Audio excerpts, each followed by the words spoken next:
പലരും ഫേസ് ചെയ്യുന്ന ഒരു ഇഷ്യൂ എന്താണെന്ന് വെച്ചാൽ അറിഞ്ഞും അറിയാതെയും ഒക്കെ ആയിട്ട് മരുന്നുകൾ ഇങ്ങനെ തുടർച്ചയായിട്ട് കഴിക്കേണ്ടി വരും. അപ്പം ചിലപ്പം ലേഡീസിനാണെങ്കിലും അതുപോലെ ചില മെഡിസിൻസ് ഇങ്ങനെ കണ്ടിന്യൂസ് ആയിട്ട് കഴിക്കേണ്ടി വരും. അപ്പോൾ ഈ പറയുന്നത് ഇങ്ങനെ ഈ കണ്ടിന്യൂസ് ആയിട്ടും മരുന്നുകൾ കഴിക്കുകയും അല്ലെങ്കിൽ അങ്ങനത്തെ ട്രീറ്റ്മെൻറ്റ്സ് എടുക്കുകയും ചെയ്താൽ അത് തന്നെ ഈ പറയുന്ന ക്യാൻസേഴ്സിനെ വരാനുള്ള സാധ്യത കൂട്ടുന്നതാണ്.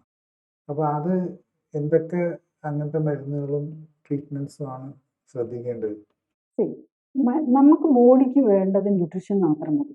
അത് ഓക്സിജൻ വേണം, വെള്ളം വേണം, പിന്നെ ഒരു 55 ന്യൂട്രിയൻസ് ഉണ്ട്. 14 vitamins, 14 minerals, 20 amino acids, 4 fatty acids, പിന്നെ dietary fibre and minimum level glucose. പ്രത്യേകിച്ച് ഇപ്പോഴത്തെ സെഡൻഡറി ലൈഫിൽ നമുക്ക് ഗ്ലൂക്കോസും കാർബോഹൈഡ്രേറ്റ് അധികം ആവശ്യമില്ല. അപ്പം അതൊഴിച്ച് ബാക്കി എന്തും നമുക്ക് ടോക്സിനാണ്. ബാക്ടീരിയയും വൈറസും ആയിട്ട് വരുന്നത് ടോക്സിനാ. വൈറസ് നമ്മൾ കണ്ടു, വൈറസ് സർവൈക്കൽ ക്യാൻസർ ഉണ്ടാക്കും. അതുപോലെ പല ക്യാൻസറും, ബ്ലഡ് ക്യാൻസറിനും ഒക്കെ കാരണം, ലിംഫോമ എന്നൊക്കെ പറയുന്ന ബ്ലഡ് ക്യാൻസറുകൾക്കൊക്കെ കാരണം വൈറസുമായിട്ട് റിലേറ്റഡ് ആണ്. പിന്നെ മെഡിസിൻസ്, പല മെഡിസിൻസ് തന്നെയുണ്ട്. നമുക്ക് ഓട്ടോ ഇമ്മ്യൂൺ ഡിസീസ് വരുത്തുന്ന ചില ഹാർട്ടിനൊക്കെ വേണ്ടിയിട്ട് യൂസ് ചെയ്യുന്ന ബ്ലോഡർ എന്നൊക്കെ പറഞ്ഞ മരുന്നുണ്ട്. ഡയറക്ട്ലി മറ്റേ സർവൈക്കൽ തൈറോയ്ഡ് ക്യാൻസർ ഉണ്ടാക്കാം. അപ്പം പിന്നെ ഇപ്പോഴത്തെ ലേറ്റസ്റ്റ് നമ്മൾ ഈ രോഗമുള്ളവർക്കാണല്ലോ മരുന്ന് എടുക്കേണ്ടി വരുന്നത്. ഇപ്പം രോഗം തന്നെ നമ്മളുടെ ക്യാൻസർ സാധ്യത കൂട്ടും.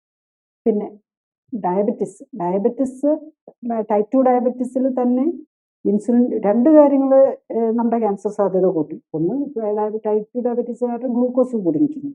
രണ്ടവരുടെ ഇൻസുലിൻ കൂടുതലായിരിക്കും. ടൈപ്പ് 2 ഡയബറ്റീസിൽ ഇൻസുലിൻ റെസിസ്റ്റൻസ് ആണ്. ഇൻസുലിൻ റെസിസ്റ്റൻസ് നമ്മുടെ ക്യാൻസർ സാധ്യത കൂട്ടും. പിന്നെ നമ്മളുടെ ഈ മരുന്നുകൾ, ഡയബറ്റീസിന് വേണ്ടി ഉപയോഗിക്കുന്ന മരുന്നിൻ്റെ ഒരു നല്ല ശതമാനവും 95% ഇൻസുലിൻ തന്നെയാണല്ലോ നമ്മൾ കുത്തിവെക്കുന്നത്. ഇൻസുലിൻ ഒരു ക്യാൻസറോജനിക് ഇതാണ്, ക്യാൻസറും ആക്കാം. അതുപോലെ ഈ ഫൈബ്രോയിഡ്സ് ഒക്കെ പോലെയുള്ളത് കൂടാൻ സെൽ മൾട്ടിപ്ലിക്കേഷനെ പ്രൊമോട്ട് ചെയ്യുന്നതാണ്. ഇപ്പോൾ ഏത് മുഴയാണെങ്കിലും സെൽ മൾട്ടിപ്ലിക്കേഷനെ പ്രൊമോട്ട് ചെയ്യുന്നതാണ്.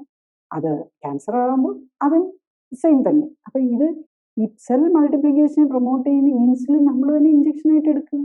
നമ്മുടെ ബോഡിയിൽ ആവശ്യത്തിന് ഇൻസുലിൻ ഉണ്ട്, ആവശ്യം കൂടുതൽ ഇൻസുലിൻ ഉണ്ട്, എന്നിട്ടും നമ്മൾ ഇത് എടുക്കുക. അപ്പം നമ്മളുടെ ഈ മെഡിക്കൽ ട്രീറ്റ്മെന്റ് തന്നെ വഴി തെറ്റിക്കിടക്കുകയാണ്. കൂടുതൽ അറിയാൻ ലിങ്ക് ക്ലിക്ക് ചെയ്യുക.